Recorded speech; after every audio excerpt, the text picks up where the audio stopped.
Welcome to the webinar series organized by Canadian Association of Sociology of Education, CASE, and the Canadian Sociological Association and Sociology of Education Research Cluster.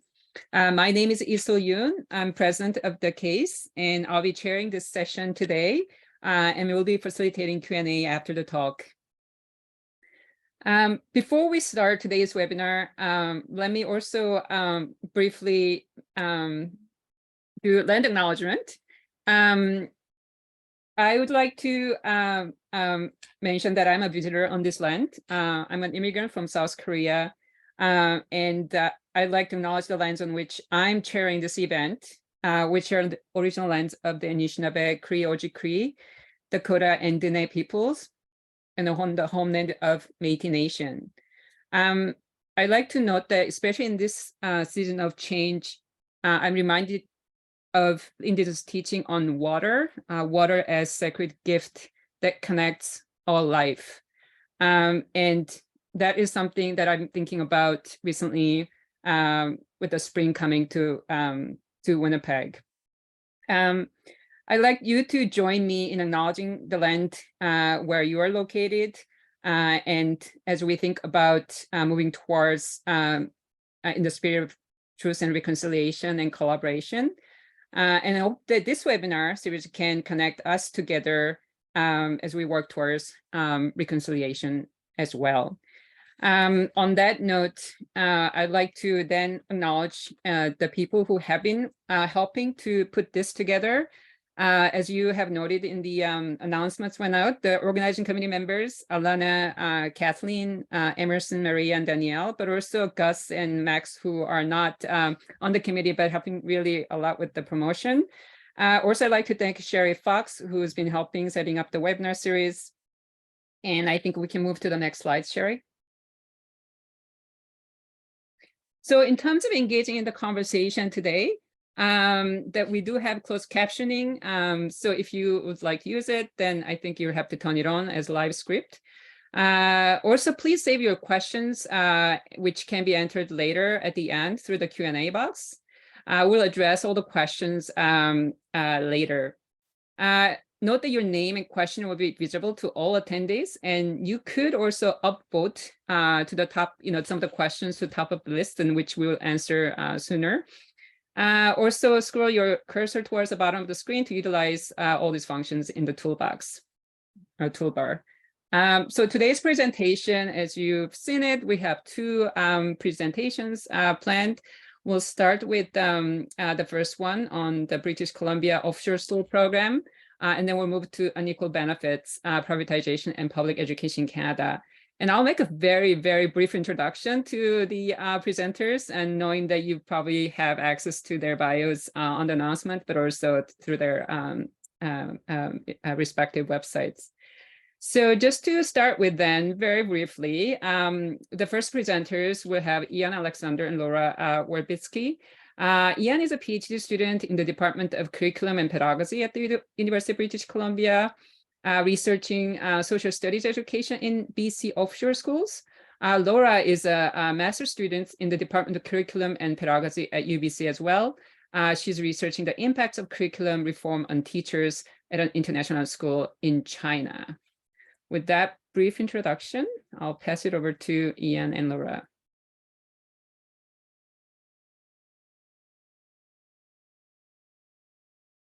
Hello, everyone. I hope you can hear me, and Laura is going to share the slides. Thank you for the invitation to present in this webinar series.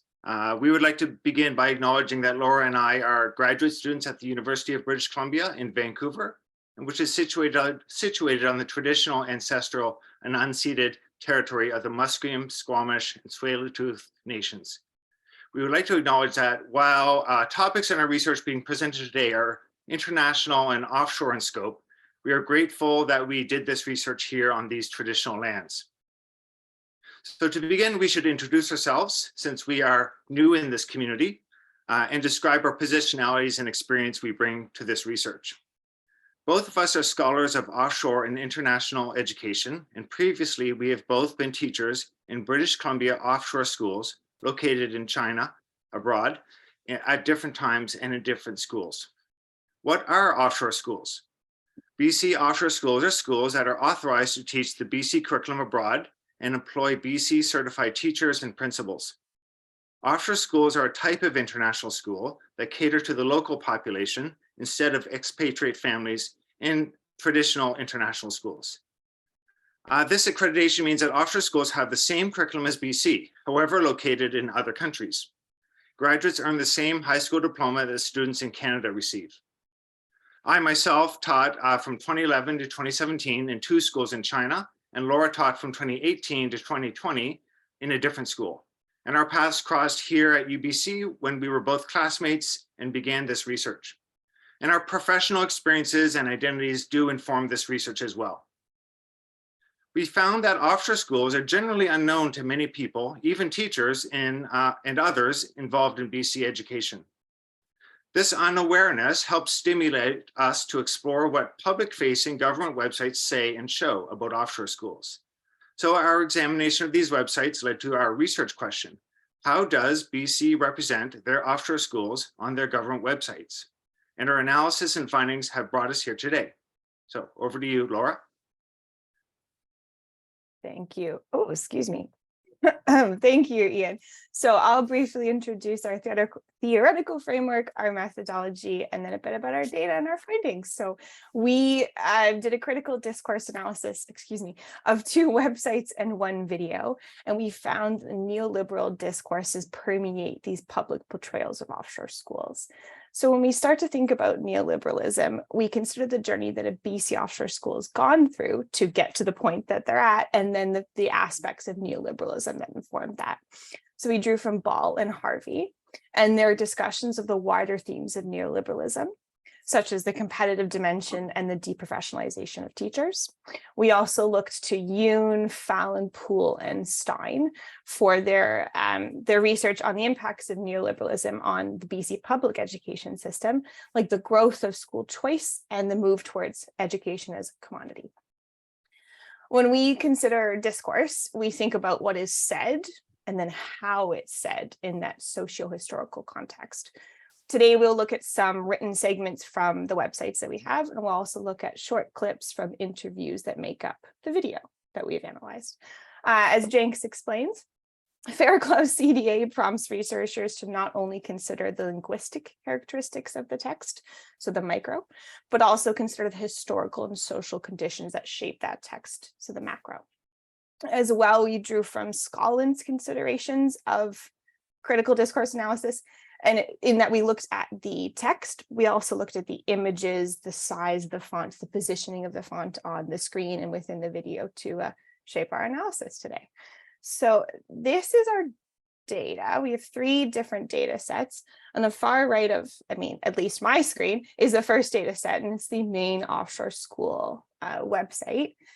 This video that you see in the middle is hosted on that website. It's also hosted on YouTube, but we found it on that website. And then the bottom there is an additional, or what we call the alternative website. It's called BC for High School. Today, we're going to mostly focus on that video and dip into those websites a little, but we'll be talking a lot about that video. Oh, that's back forward. And here's just a quick overview of our findings before I pass it back to Ian. So Ian will be discussing the conflicting or misaligned rationales that we saw across the data. The purpose of the offshore school, the way it presented, was just confusing or unclear to us. So we're unsure whether it's an offshoot of BC, this program that they've created, or if it's more of this new, different global brand. We're unsure. Additionally, Ian will be talking about the absence of teachers to support his findings there. And I'll look at how the websites in the video, they imply that BC is best. The BC program, this BC offshore thing, is best, as seen in their discussions of it being more advanced, more worldly, more progressive. But also, as we came into looking at this, we became confused to which BC program. Is it an onshore version? Is it an offshore version? We're just not sure which BC they were advertising. So that's what we'll discuss today. And I'll pass it off to Ian. Oh, I'm back. So thank you, Laura. So looking at the main, someone reading the main website, the main offshore school website on a Google search, might wonder, what is the rationale behind BC authorizing schools in foreign countries? Some reasons for the existence of the offshore schools are in the definitions and purposes you can read here. Here on the main government website, offshore schools are positioned as legitimate offshoots of the domestic BC program, and the definition uses verbs of quality assurance. Words like certifies, inspects, regulates, and ensures that they meet BC education standards. Now, I'll draw your attention to the red arrows. Once a definition is stated and the rationale for students to attend a BC school is to create pathways, quote, for coming to BC to study, live, and work. But down on the webpage, as you scroll down, the quality of the BC education system is affirmed globally. Graduation diploma recognized by post-secondary institutions around the world. So in one way, offshore schools are pathways to Canadian residency, employment, and possibly citizenship. In fact, the citizenship process looks to be happening in BC schools abroad. If schools are considered institutions for creating citizens, then offshore schools are a form of graduated modes of future citizenship, and I'm drawing on Andre Mazawi here. Still, the schools are hedging for their market base, as offshore students may not want to go to Canada and prefer university options worldwide. So, slide 7. So here on the opening frames of the video, if you get a chance to look at it later on today, the video discourses have misaligned rationales shown on the opening frame. So this screenshot shows a different title on the screen compared to the actual video title. We see that similar misalignment in rationales. The title is Global Education Program, global and worldly. Below, the schools are more like offshoots, down below in the actual title. And it's a possessive, British Columbia's possessive offshore school program. Slide 8. And however, the portrayal throughout the video is that BC schools are a global brand. Throughout, we hear frequent words like world, international, and global spoken by administrators, principals, parents, and students. The BC Dogwood diploma is prized as the creating, quote, limitless opportunities, highly recognized in many countries, opens the door to any Western university. Is the door not already open to Western universities? So in the video, a couple of frames we screenshotted where this is spoken. It shows the BC's University of Victoria, and followed by another image of recruiters from UCLA, a nod to the worldliness of the offshore program and the strength of the Dogwood diploma beyond only Canada. UCLA, of course, worldly, but still also Western. So, although not contradictory, the rationales are confusing. Are these schools aiming to attract students to Canada, to create new residents and citizens by pre-teaching Canadian culture and history abroad? Or has BC created a brand, a type of Canadian educational service or commodity to be offered on the marketplace, like IB or AP programs? Slide 9. So another way the video emphasizes the global is how China is downplayed in the video.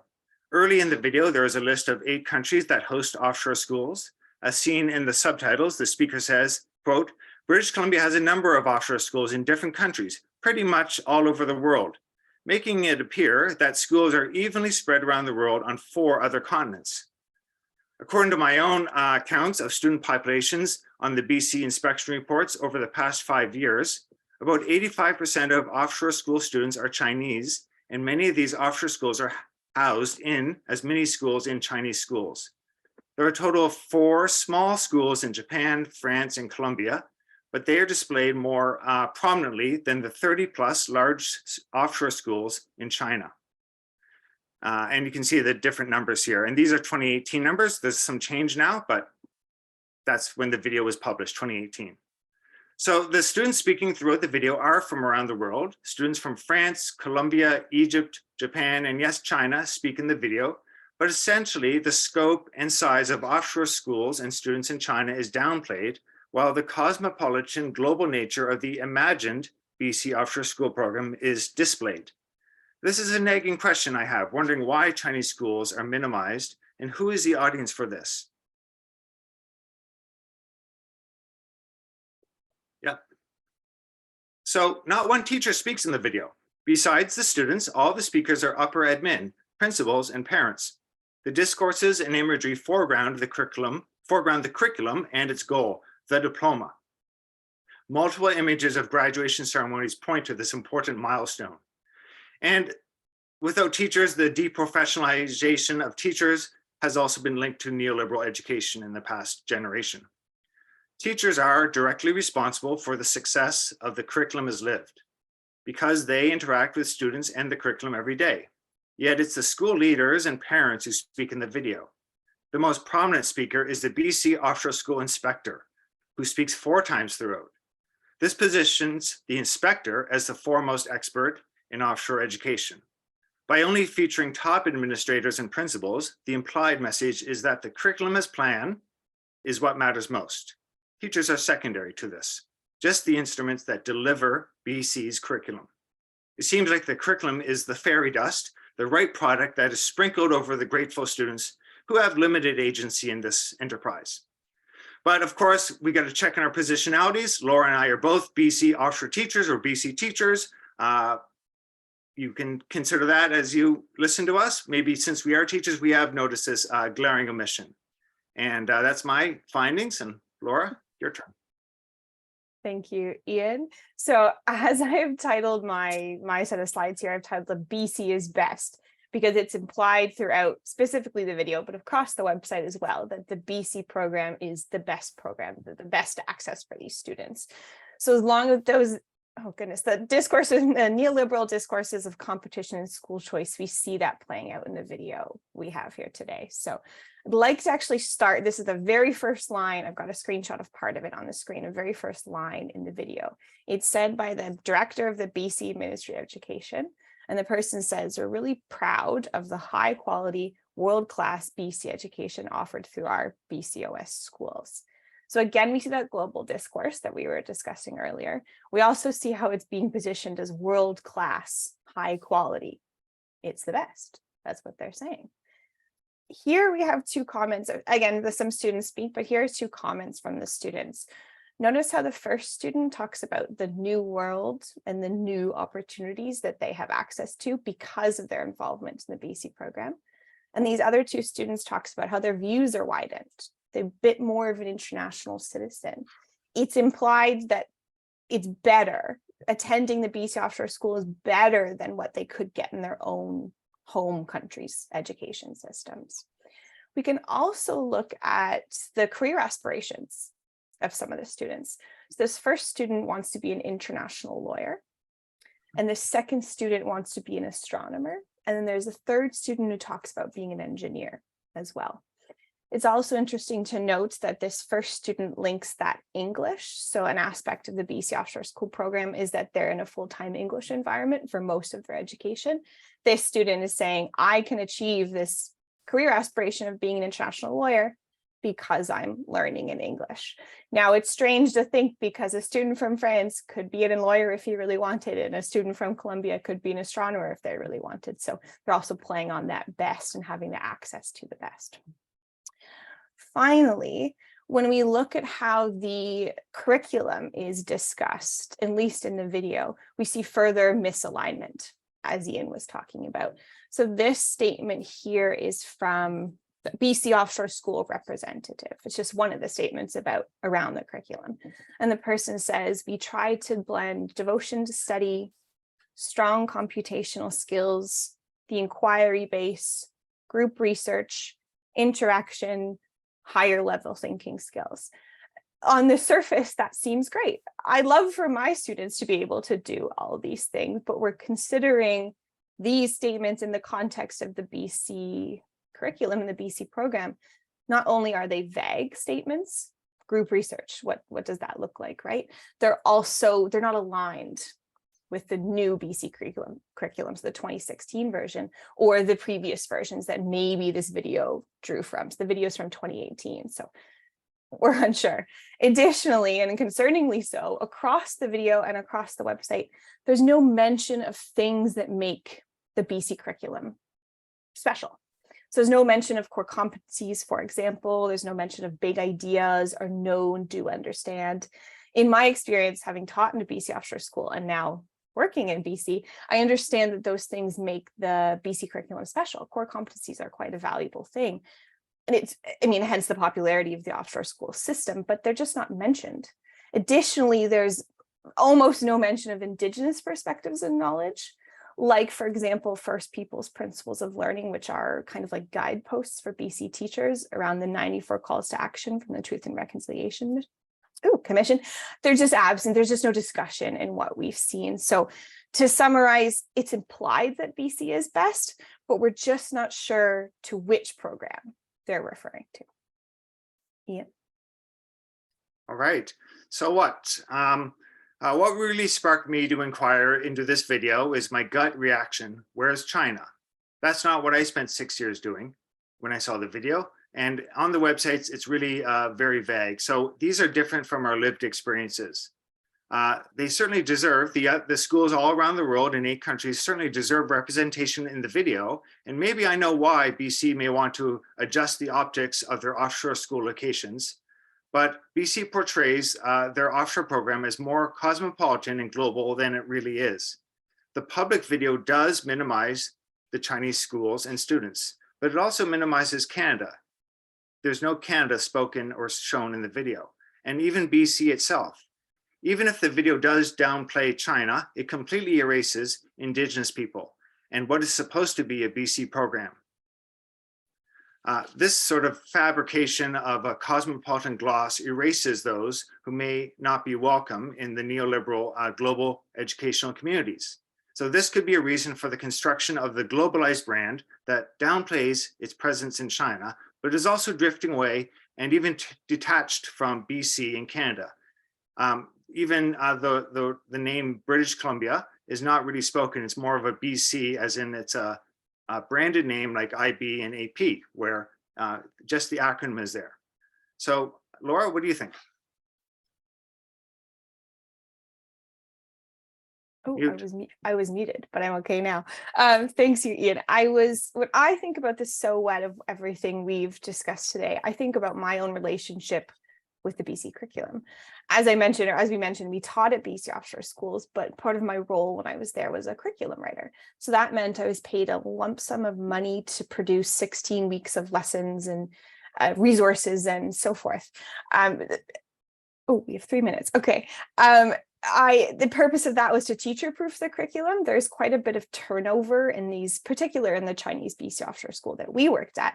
There's quite a bit of turnover. So they were worried about keeping their brand, as we discussed, uniform. So that means through that, in my role as a teacher, I just became differently familiar with the curriculum as planned and the curriculum as lived, as we talked about. The reason I'm mentioning all this is because I live in BC now. I'm from Ontario, but now I live in BC. So I've become more familiar with the Truth and Reconciliation Commission and the calls to action related to education. This has me thinking about the absence of the First People's Principles of Learning and the Indigenous perspectives and knowledge and across the data that we looked at today. It also has me thinking about how they're used. If I were to go to a BCOS now, how would I see First Peoples playing out? How would I see Indigenous perspectives and knowledge integrated into the curriculum? It additionally has me thinking about the global brand that we see across this data. If a student is if a student is intended, to go to a Western university, maybe not in Canada, what's the purpose? What's the value? What's the motivation for them to be learning and subsequently teachers to be teaching about this Indigenous conversation or about reconciliation? So those are questions that I'm left with after the conversations that we've had today. And to conclude briefly, we would like to emphasize that it appears that the BC offshore schools are going through an identity crisis right now. Also, with our critical discourse analysis that we've presented today, stakeholders can move forward with the new rationales and a reimagined or revisited identity for the BCOS program. Finally, thank you, of course, everyone, for your time, and we're looking forward to the questions later. Ian and I will both be presenting and co-presenting on this topic in a different lens at CSSE. So if you see us, come and say hello. We'd love to chat. We'd love to hear what you're learning about. So yeah, thank you everybody for your time. Thank you. Thank you. Thank you, presenters Ian and Laura. Excellent. Really interesting topic, but in the interest of time, I'm going to moving on to introducing the next speaker, Dr. Sue Winton. She's a well-known scholar, professor in the Faculty of Education at York University, who's examining how education policies and policy processes support and or undermine critical democratic commitments to equity, diversity, social justice, and public participation in policymaking. So she's going to tell us more about that today. And just want to mention that this is also her work. It's based on her book just recently published. If you haven't got a copy, please go ahead and purchase from the U of T Press. Well, hi, everybody. Thanks, Ee-Seul. I'm just going to turn my timer on here. So thank you for the opportunity to talk to you today. I'm joining you from Toronto, and from York University, which is located on the traditional territories of the Anishinaabe Nation, the Haudenosaunee Confederacy, and the Huron-Wendat. And I acknowledge the current treaty holders, the Mississaugas of the Credit First Nation. So again, thank you for joining us today. Briefly, I plan to use my 20 minutes to introduce myself a little bit and to draw from my book to offer a definition of education privatization, point to a few policies that are privatizing public education in Canada, and highlight some of their impacts of those policies on democracy and public education. And also I want to offer a few suggestions for how researchers may engage in resistance to education privatization. So just a little bit about me. I'm a professor in the Faculty of Education, like I said, at York University. I study policy from a critical perspective. And so therefore, I'm especially interested in answering two questions about any policy. That is, who are its winners and who are its losers? I began my career in education, though, as an elementary school teacher. And I'm also the mom of 3 sons who all attended and graduated from public schools in Ontario. So I've given a lot of time and attention to education from multiple vantage points. As a teacher and parent, I've been really frustrated with policies and practices that call me to do things that I don't agree with, but I find really hard to resist. Things like participating in school fundraising, paying fees for my kids to join school sports teams, or choosing between high school programs. I've spent the last 10 years or so studying the outcomes of schools, school district, and government policies that privatize public education. And in my book, I draw on those studies, as well as the work of other researchers inside and outside of academia, to argue that our public education systems in Canada need a change of course, away from policies that are privatizing them and towards those that create opportunities for all children, families, and communities to equitably benefit from public schools. So now, when many people hear the term privatization, they think about the wholesale transfer or sale of a public service from the public sector to the private sector. And certainly that's one meaning of privatization, but it's not the one I'm going to be using and referring to today. Instead, I draw on the work of Ball and Udell and Lubienski to talk about 3 main kinds of education privatization. The first, exogenous privatization, refers to bringing the private sector into public schools. So this means that often the private sector is taking on roles and responsibilities that were formerly provided by governments or school boards. And some of those responsibilities include funding, building and managing infrastructure, delivering education, governing schools, and creating policy, among other possibilities. And I just want to highlight that when I say private sector, I'm including a whole variety of non-government actors, including religious institutions, non-government organizations, philanthropists, foundations, as well as parents and community members and other caregivers, and finally, businesses. So the privatization of public education also, I should say, can include policies and practices that enable the private sector to profit from their involvement in public education. So this can happen when public money is used to buy materials and services from the private sector, or when businesses are allowed to market, sell, or otherwise benefit from putting their products in schools.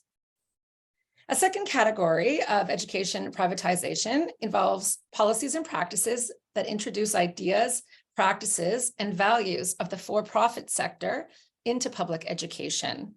So Ball and Udall refer to these processes and programs as privatization in public education. And there are at least two main ways that this happens. So the first involves governing the public sector using practices that are very common in the private sector. So, setting targets and standardizing curriculum, for example. And often those practices fall under the umbrella of new public management. The second strategy is to organize education systems as markets. Like in any marketplace, this involves customers choosing between products based on various kinds of information, as well as their own needs, preferences, and resources.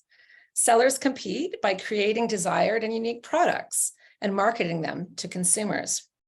In these marketized education systems, the products are specialized schools and programs. The consumers are parents, other caregivers, and their children.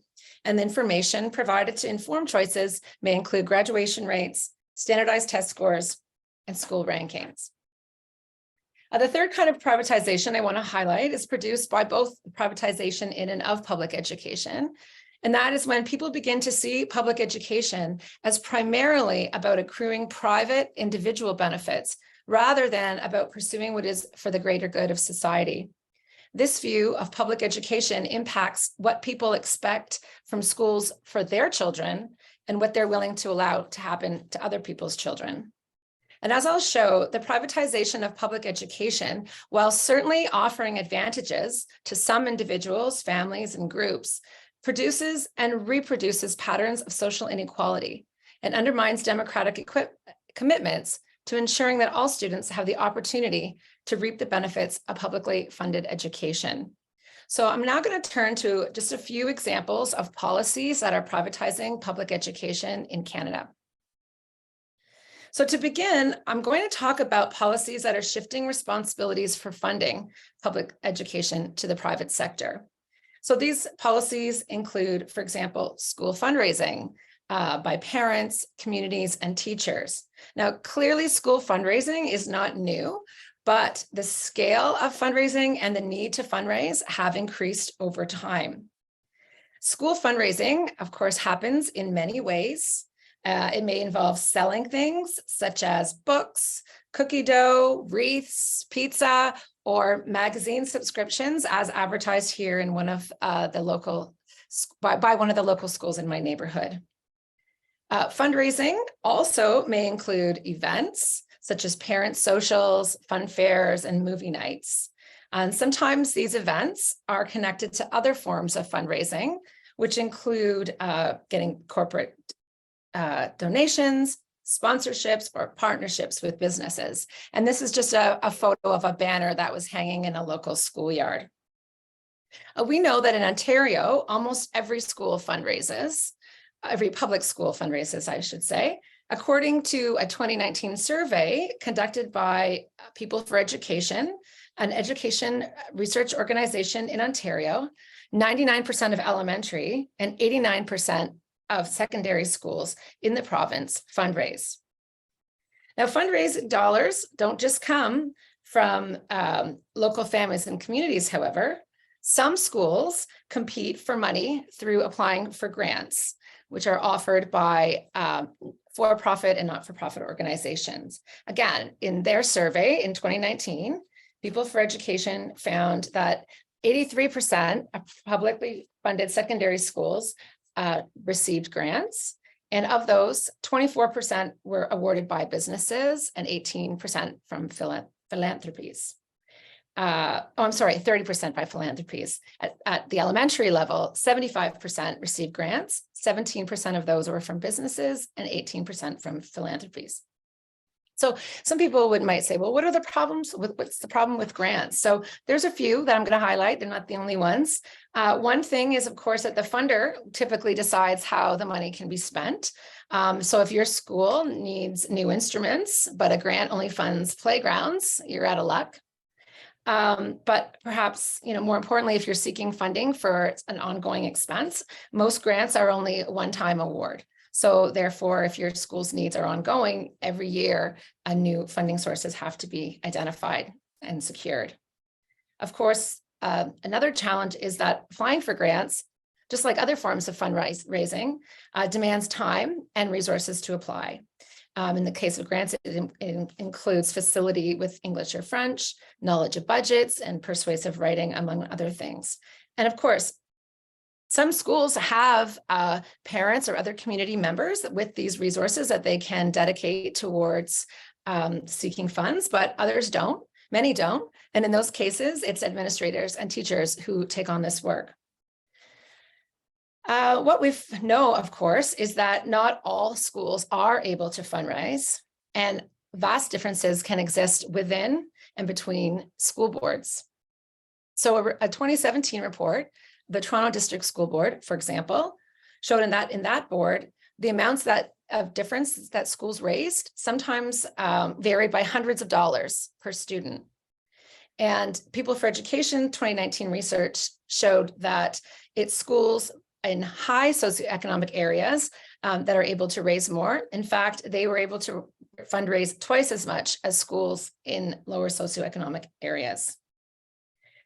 Furthermore, as I said, we know that differences can exist between boards. So here, what you're looking at is a graph that shows variation of amounts fundraised per student in English school boards in the Greater Toronto Area.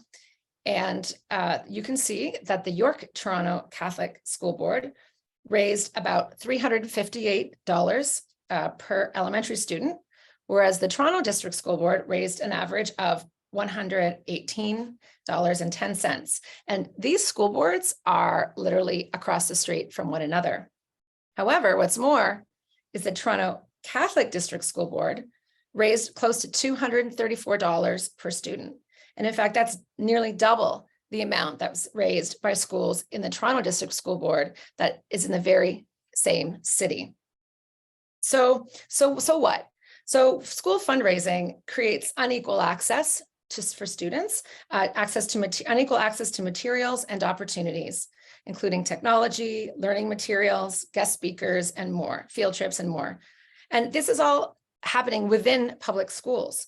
And as we know, it's usually the kids with the most advantages outside of schools that are able to access these additional resources within them. School fundraising also lets governments off the hook for adequately funding public education. I turn now to a strategy that many school districts use to raise money. It's sort of a variation on the theme from the last presentation, and that is when school districts host tuition-paying international students, in this case, actually in Canada. Now, we know that this is a trend that's growing. In 2019, the Canadian Bureau for International Education reported that there were over 50,000 international students studying in Canada's public and private elementary and secondary schools. And of course, since international schools don't meet residency requirements that entitle them to receive education for free, these students pay tuition. And tuition can cost upwards of $15,000 annually, making international students a lucrative source of funding for boards. And as I mentioned, as of March 2020, the number of international students attending schools in Canada was increasing rapidly. So just as an example, the number of international students studying in the Toronto Catholic School Board just increased almost 10 times between 2010-11 and 2015-16. And as a result, revenue increased more than 11 times in that same 5-year period. And like other forms of fundraising, turning to tuition-paying students for funds to supplement government funding really undermines the idea that public schools should be fully funded by government. And likewise, looking to the public sector to fill funding shortfalls lets governments off the hook to provide adequate funding to public education. Further,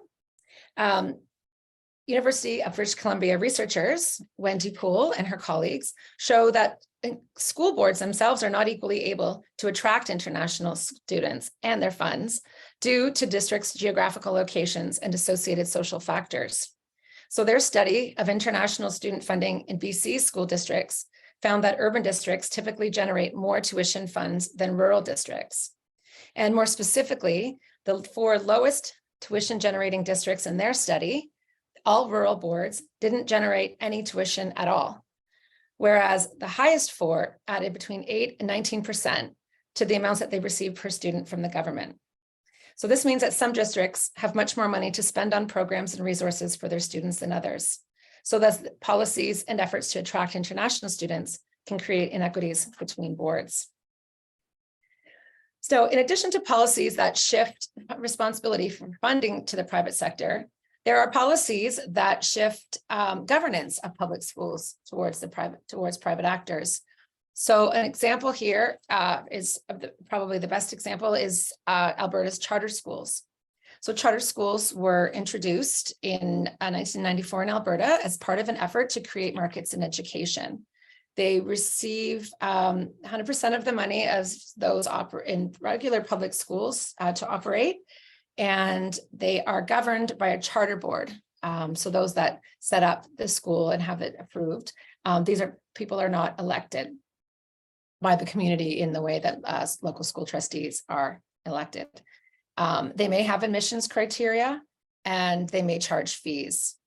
Now, initially, the number of charter schools was limited to 15, but actually in 2019, the Education Amendment Act removed the limit on the number of charter schools that would be allowed. And furthermore, in 2020, the government introduced the Choice in Education Act, again, facilitating the expansion of charter schools by removing some restrictions and regulations that existed beforehand. Now, we know from research abroad and specifically in the United States, research on the charter schools' impact on student achievement, while it's mixed, generally finds that students in charters don't do any better academically than kids in regular public schools. However, this research finds that charter schools do segregate children along race and class lines, and sometimes leave poor and racialized students in schools with fewer resources and lower academic achievement. Now, charter schools are just one kind of school choice, school in education markets, which is now brings me to shift to the second sort of group of education privatization that I talked about earlier. Oh, there's a piece. So this is when we talk about policies to create education markets. As a reminder, school markets are a kind of privatization in education. Now, as they're based on the design of markets in the private sector, in these education markets, families and caregivers choose between schools and school programs based on their preferences and resources. Normally, public funding then follows the student to the school that they choose. And so therefore, the more students that attend a school or its specialized program, the more money that school or program receives. Now, supporters of education markets as an education reform strategy argue that the need to compete for students will force schools to improve their offerings, which will enhance the overall quality of schools. Furthermore, in theory, school choice policies should allow all families to participate. Everybody can choose. But in fact, researchers have shown that many families and children are not able to choose. And instead, the policies to school choice policies are generally offer benefits to already advantaged children. And further, they also increase segregation between groups of students. So here you see a list of different choices. There's probably more that are available in places across Canada. I've already talked a little bit about charter schools, and I'm just going to talk a little bit about a couple of these other additional policies. So one big sort of choice that's offered, often certainly within publicly funded school districts, in many places, certainly not all, but in many, are specialized schools and programs. So these programs or schools offer something that's in addition to the regular school program. Now, this something may be a particular curriculum focus, so an arts focus, science, athletics, foreign language, leadership, culture. It could be an accelerated pace of learning, an academic program, such as the International Baccalaureate or advanced placement courses, or some kind of alternative pedagogical approach, such as a Montessori approach. Schools and programs of choice may require kids to complete applications, write exams, sit for interviews or auditions, and securing a spot often demands knowledge of deadlines, programs, expectations, transportation, and money.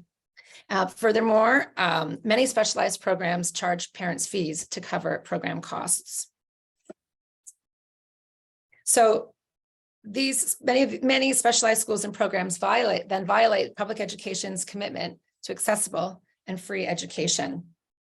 I see that I'm running out of time, so I'm going to skip over this discussion of policies to fund private schools with public funding and conclude by offering some suggestions about what researchers might do in the efforts to resist privatization. First, I encourage you to know the literature that details who's winning and who's losing from education privatization. Like I said, there's definitely some winners, so you really need to know who they are in order to understand who you're up against. I also pay attention to policy activities that are happening elsewhere, because every policy that I've discussed is present in places outside of Canada. Finally, please conduct more research on these policies in Canada. There's lots of gaps, lots of things we don't know. I encourage you to contribute to public dialogues, share what you know from what you know and others' research with people who don't have access to it. And finally, continue to believe that public education is worth pursuing. Thanks. Thank you very much, Dr. Sue Winton. A very comprehensive overview of what's happening in public education. I was hoping to send some information about upcoming event. There's a gathering in Toronto on May 26th and May 27th at the OISE to talk more about privatization. But it looks like I can't actually share the link. Sherry, is there any way I can share the link with everybody so people can check it out?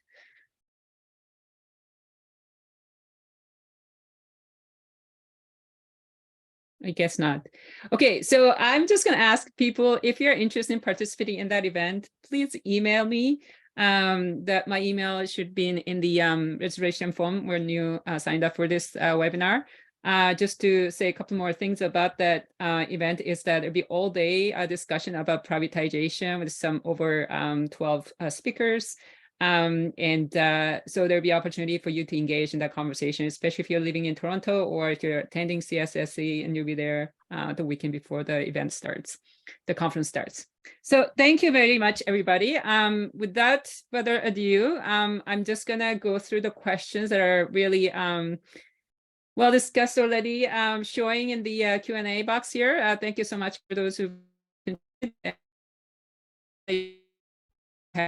will try to answer as many questions as we can today. If not, I'm sure the presenters will be happy to follow up with you. So feel free to leave your contact information as you pose your questions. Yeah, so shall we go with the first question from Sean? Was there much on the website about blending the curricula BC and the local context? So that's for the first presenters. So Sean was also a teacher at an OFS in China. So NFS offshore schools for a few years, and a big part of the rhetoric was blending the East and West because the school had to also offer the local provincial curriculum to ensure that Chinese students could attend. So could you speak about that, Ian, Laura? I'll take this one. Thank you for your question, Dr. Ford. The short answer is no. In fact, there was the mention of the curriculum that there was very limited. We did show you a little bit from the website, from the video, but the website did speak mostly, if they're speaking about the curriculum, we're talking about that global idea or that global focus. Just a tangent or a side note on the variety of schools that are offered. Sorry, the variety of locations that the BC schools are found in. We had a discussion with some of our peers, and they were looking at the BC for high school website, which we didn't really discuss with you today, but they looked at it in different languages.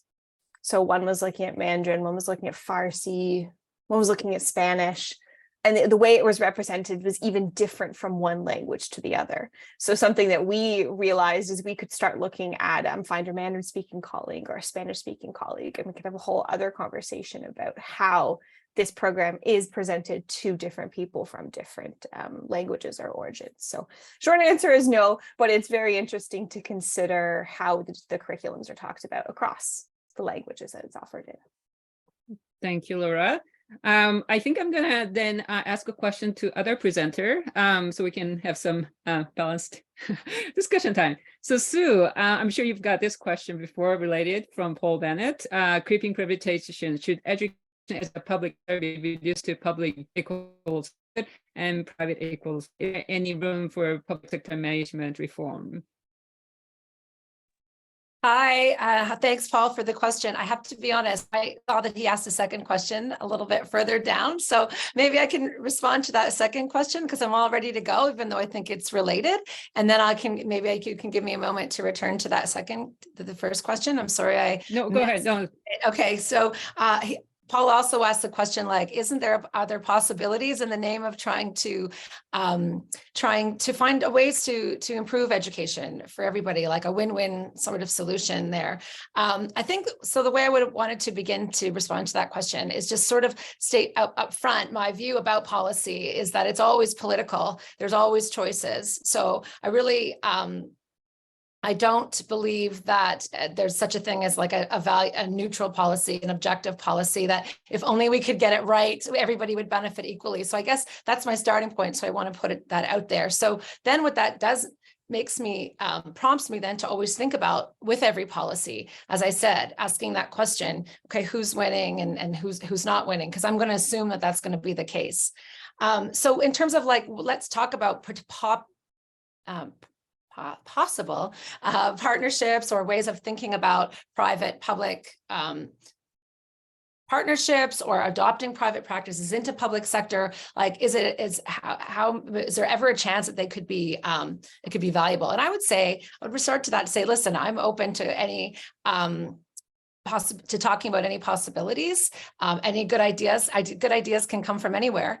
To think about, in support of strengthening public education. Certainly, that's my goal.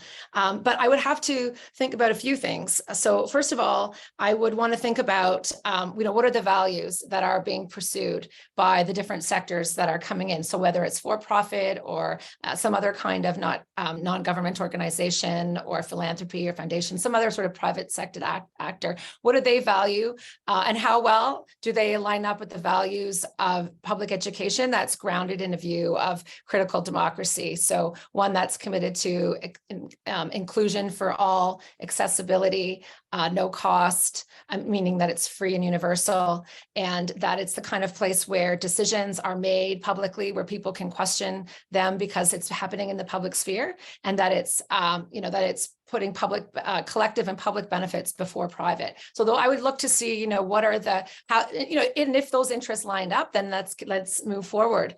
I would then want to take a look around, look historically, here in Canada, but also look historically and contemporarily in other places in the world. What's happening? How successful have those kinds of arrangements been? What have been the outcomes? And in particular, what have been the outcomes for traditionally marginalized children and families in those education systems? And also, I would look beyond education. I would look to other sectors, because some of the ideas that we see happening in education are certainly taking place in other sectors, for example, in health. What have been the benefits of, or what have been the outcomes, I should say, of adopting some kinds of privatized policies and practices in healthcare, and who's benefited from those? So those are some questions I would ask. And then always I ask the question, like, let's look to the outcomes, because I think that, lots of times there are good intentions, but the outcomes have to be considered. And if we find that the outcomes of the policy, however well intended, are continuing to reproduce or social inequality or producing new inequalities, then we have to abandon those policies, however well intended they were when they were introduced. Thank you, Sue.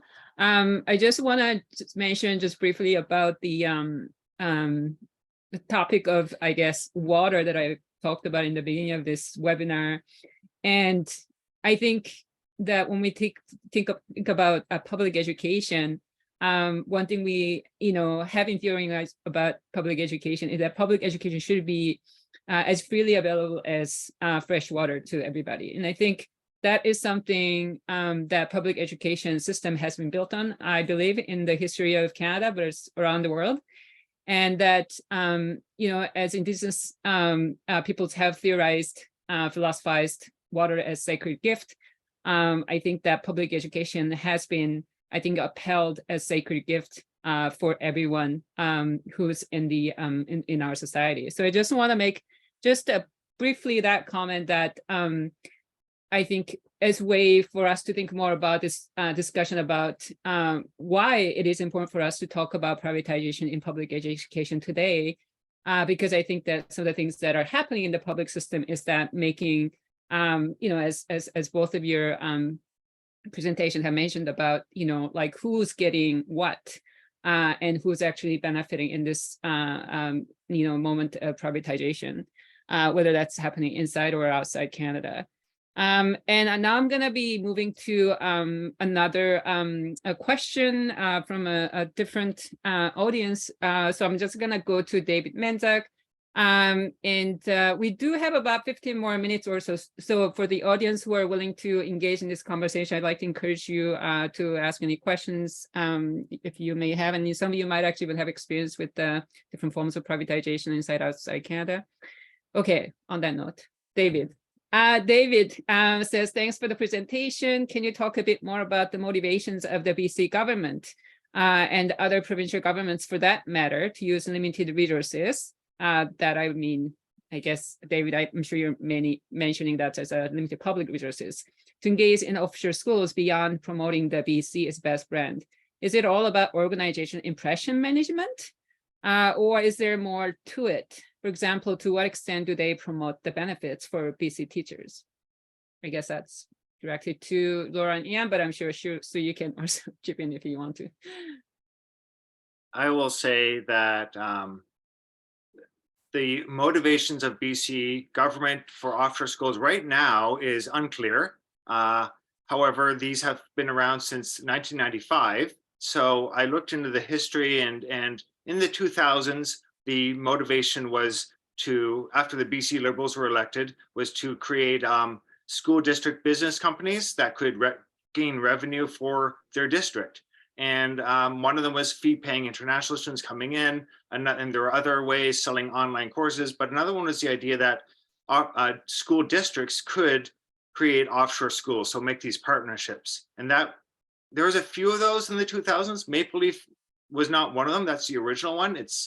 But the school districts were unable to profit or gain revenue from these offshore schools. So the private, you know, these are private sector, private companies that run offshore schools in the various countries. And after 2012, 2013, the BC Jobs Report came out in the International Education Strategy, and it kind of shifted to that offshore schools would be feeder schools for BC universities and colleges. So sort of prepare students, this is my job, like prepare students for school in university in Canada, and particularly BC. So over the 2010s, a lot of, not as many offshore school students wanted to go to Canada anymore. A lot still did, but there was other options in the UK and Australia, America. And so that might be when they created the global brand. Sort of, they might have some IB envy, like just want to keep up with the IB branding and so on. IB schools are gaining popularity and in China, I know, and maybe they say taking away from BC offshore school students. And what is the benefit to teachers? So it benefited me. I had a great job for 6 years, and I'm happy about that. I'm proud of that, and I know a lot of teachers have gone abroad and worked overseas. Some good experiences, some bad experiences. At that time in the 2000s, I believe there was a surplus of teachers in graduating. So one reason for offshore schools was to create jobs for unemployed young BC teachers, and so go offshore for a few years and then come back. Now I think there's a bit of a shortage of teachers here, so there's not as many BC teachers from this province going to offshore schools and working. There's more people from across Canada and from around the world. So I hope that answers your question. Thank you very much. And I think we also got a little message from Sue. Would like to answer Paul's question now. So go ahead, Sue. Yeah, hi. Yeah, thanks for the opportunity to go back to that. It was a question related to, is there a place for any kind of new public management reforms?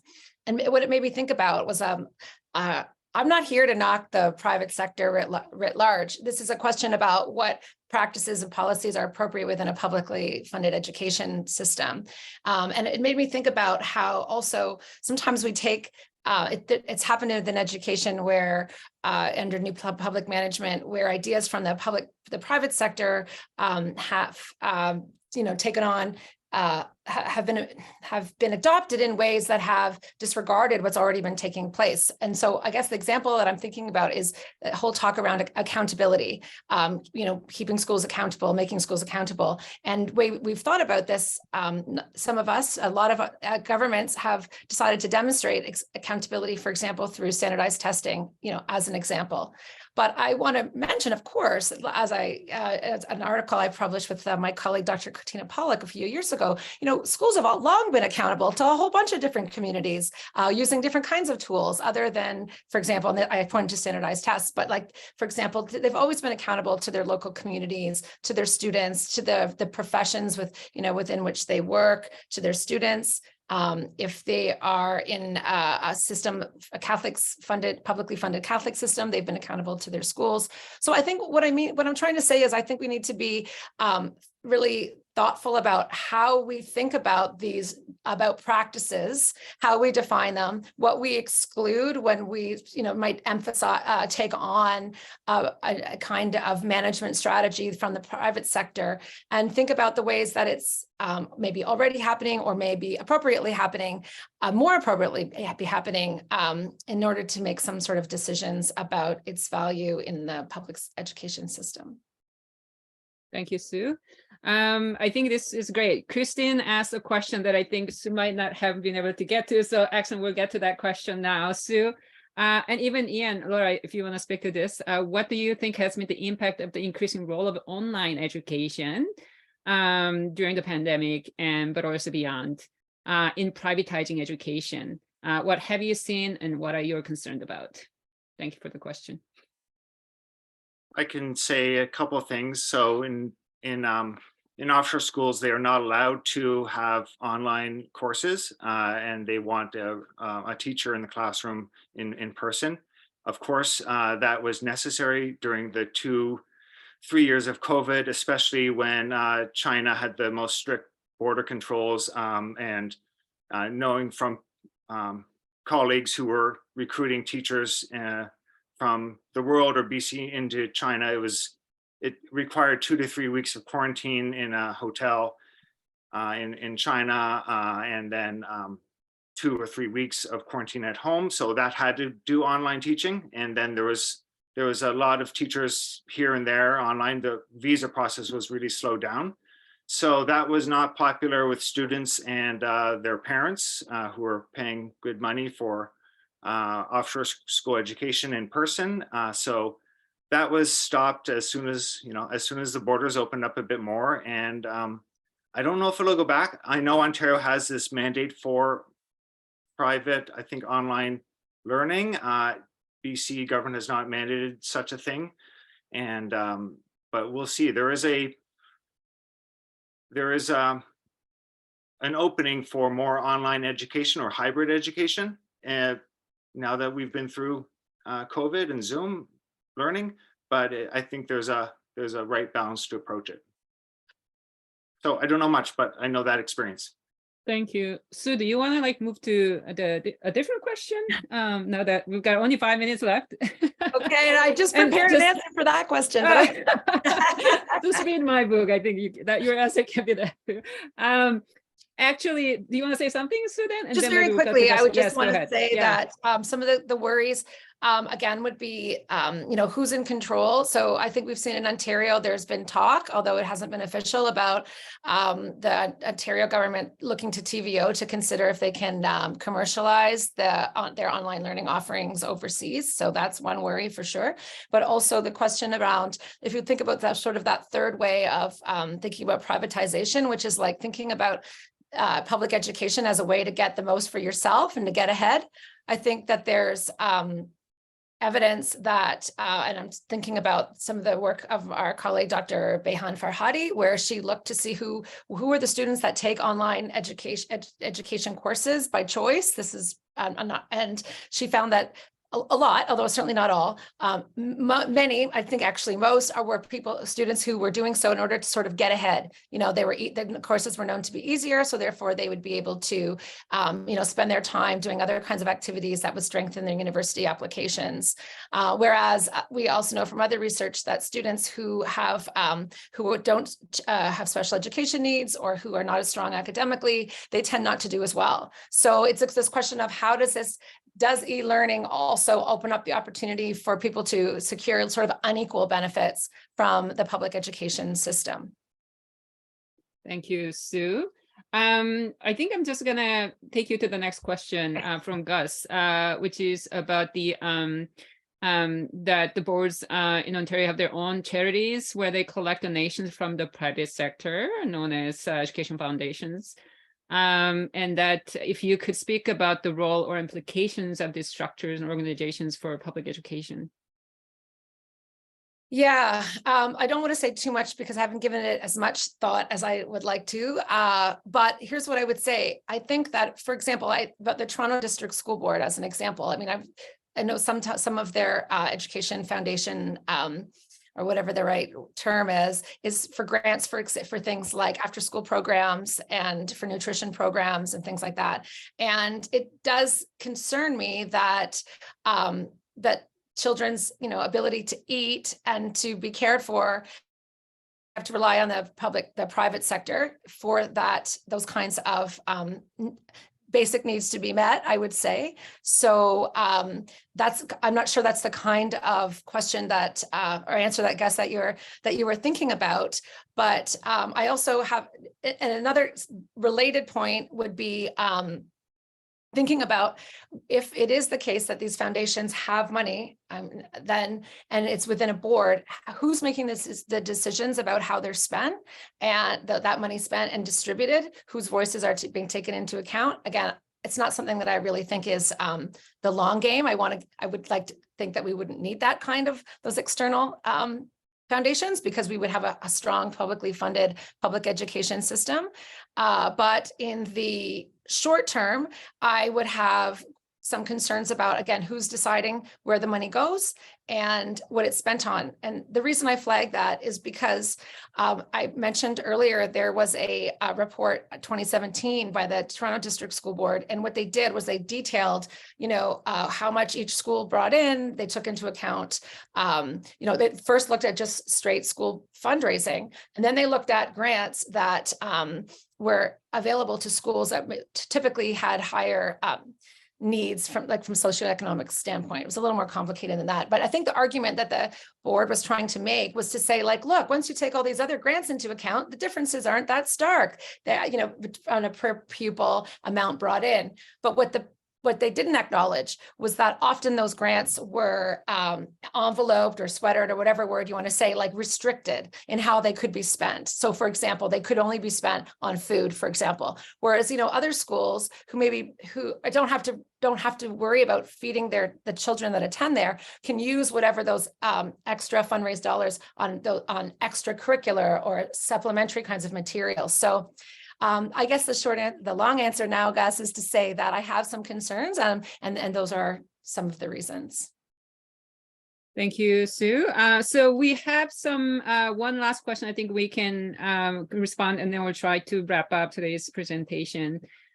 So can you speak to Greg's question about like universities like Nipson, right? Like that are located in a more like less than the center of Canada, which are some of the big cities, as you know, Toronto and Vancouver, etc. So given this geographic location, you know, these universities are competing with the larger ones in Canadian urban centers, and that the private and public partnerships are prominent in universities. Can you speak of the inequities that remote rural universities face compared to larger schools, such as York and Toronto? And obviously, Ian, Laura, if you want to jump in on that question of the K-12, please do so after Sue. Well, to be honest, I don't have research about that, but here's what I think. I think that my guess would be, based on what we know from looking at, say, for example, Wendy Poole and her colleagues work in the public system in BC, what we know about challenges around rural institutions, generally speaking, that I would anticipate that there'd be some inequities for sure, and that'd be challenging. But I think that the larger issue here is the fact that the public institutions don't have adequate money to do what they need to do. I think that's the bigger issue. So I'm concerned about the fact that, for example, in Ontario, that any university has to go out to seek private funding in order to maintain its, to offer education to its students. And I have, when it comes to university, well, also K-12, this idea around, there's also a whole lot of questions about what we think about the value of our education relative to the kinds of other education systems, when we brand or sell ours, and we try to attract students, and what kind of, and how we're competing in this larger global education marketplace. And so it raises a lot of questions about how, Canada, its history and continuity of colonialism and its role in national competition in the economy and beyond. Okay, thank you, Sue. I think we should just wrap up here because it is actually past 12:15. My clock, it's probably 1:15 past in Toronto. So thank you so much, everybody, for coming. We have another webinar, I think, scheduled later, which you're going to hear more about through our various members going to be promoting the event. So thank you, and have the good rest of Thursday, and we'll see you later. And if you have any other questions, please feel free to send them to the presenters today. Thank you.